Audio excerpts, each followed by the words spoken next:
Well, hi everybody. I'm Beatty and yes, what the world needs now more than ever is love, sweet love. Well, hi everybody, and as you all know, and I keep thinking I'm going into the 12th, actually almost the 13th year hosting the Ask Beatty show here on the Progressive Radio Network.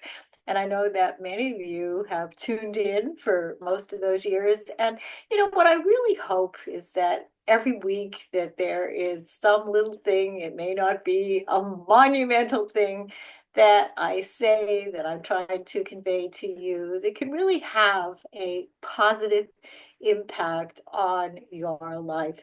And for those of you who may be tuning in right now for the first time and wondering, who is Beatty Contreras? I am a psychotherapist. I'm also a sex therapist. I'm the author of a groundbreaking book on relationships, for better, for worse, forever. Discover the path to lasting love. And now more than ever, I think it is so important that we do great evaluations when it comes to the people who we let into our lives. And of course, that's what my book is about. I had done research with 450 people in year 2000 in the Providence and Boston and Connecticut area. And I came up with a 10-step formula that actually teaches all of us how to assess and evaluate who's really right for us and wrong for us before committing to any serious relationship. And even though the book is about romantic relationships, I say this all the time that we really have to be very, very careful who we let into our lives. And it's not enough to be in love, and it's not enough to wish and hope. We have to have real clarity. And it's something when I was much younger, I have to confess, I didn't really have about the ingredients that have to be present if a relationship is going to succeed, if a relationship is really going to be healthy. And I remember when the book first came out and I was being interviewed all over the country by various different magazines and radio shows and television shows. And people would ask me all the time, they would say, "You wrote this book, it's a 10-step formula, but what do you really feel, Beatty, are the most important ingredients that make or break relationships?" And after all these years, I am so clear. And my answer is not sexy and it's not romantic. But the fact of the matter is that unless people are able to communicate, unless people want and have the skills to be able to solve problems, it is absolutely not possible to be able to have a healthy relationship with anyone, not just in your romantic lives, but in your collegial lives or in your family lives as well. And I think that that's something that is so lacking somehow. And I'm not sure whether it's old news or whether it's new news or really whether it's always been thus, is that the art of conversation, just being able to sit down and disagree, but disagree politely and respectfully, with the goal always to be wanting and be motivated to come up with win-win resolutions. In fact, there was a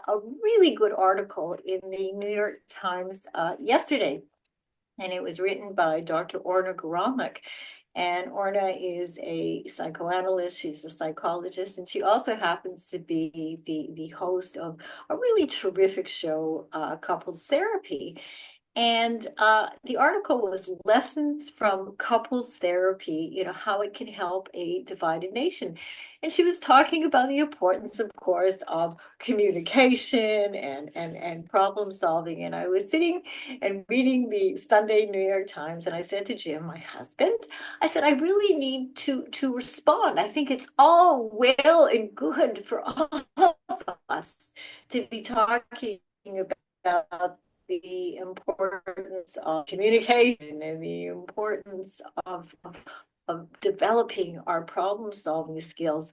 But before any of those things, I believe, can really happen in a successful way, the one element that must be present is that we really need to care. We need to care about wanting to work out problems. I think these days it's just so easy to walk away, to dismiss people.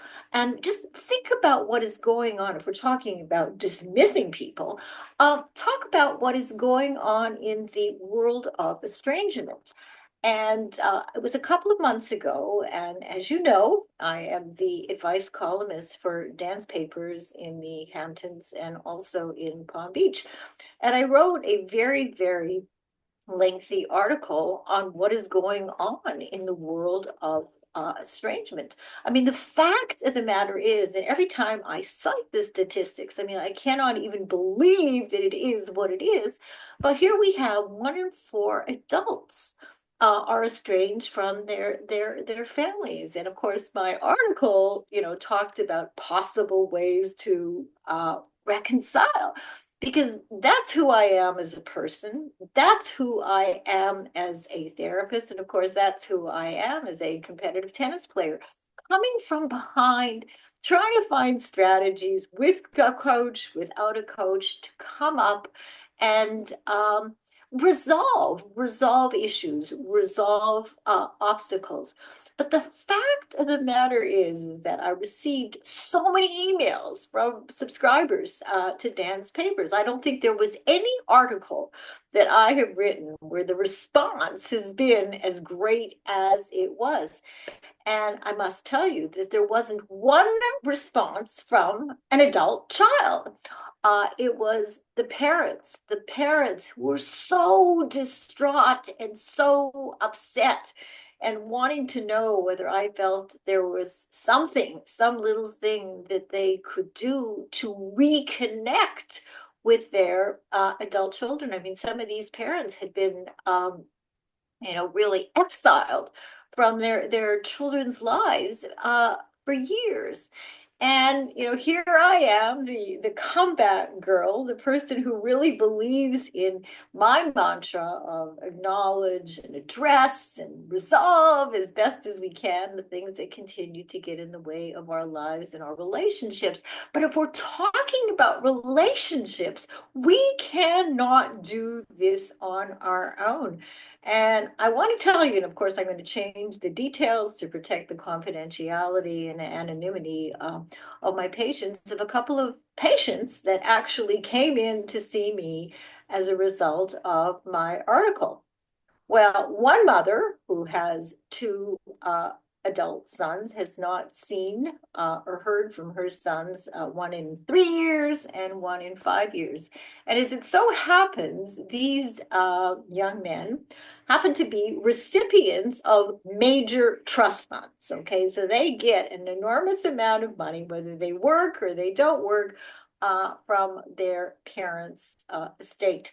So the mother, obviously very, very distraught. She was telling me about the situation that led up to both of her sons not wanting to have anything to do with her other than collecting their monthly checks. So the first one, she was very confused. She didn't really understand. They'd had some arguments about where he was going to go to college. He made a decision to go to school in Europe, and she never really understood why he wanted nothing to do with her. But she tells me an event that happened. She traveled to France, where he was a university student, and they got into one of their frequent arguments. And she was saying she wasn't even clear about what it was that they were really arguing about. And he hit her. He broke her arm. She ended up going to the hospital, and this was in Paris. And that was the last contact that she had with her son. And she's reached out, over the years. And one of the things that I had suggested, I said, look, in a way, you're kind of rewarding your son with all of this money for his bad behavior. And she became very, very upset with me. And she says, why? She says, do you think I'm going to want to buy his love by, withholding money. And it wasn't about withholding money. It was, is there some leverage that this particular mother can use with her son, with this one son, so that they can sit down and have a conversation? What is this really all about? Because clearly people simply do not exit relationships for no reason at all. And I think it's just very important for people to be able to communicate and listen to what the other person has to say about their version of their story. And I think that sometimes we all sometimes simply do not sit. We do not listen, and as a result, resolving issues becomes extremely, extremely difficult, if not impossible. Another parent contacted me, and she's had no contact with her son. This was also a son for the past almost 7 years, with the holidays approaching. And she read the article, and part of the title of my article was Possible Pathways to Great Reconciliation.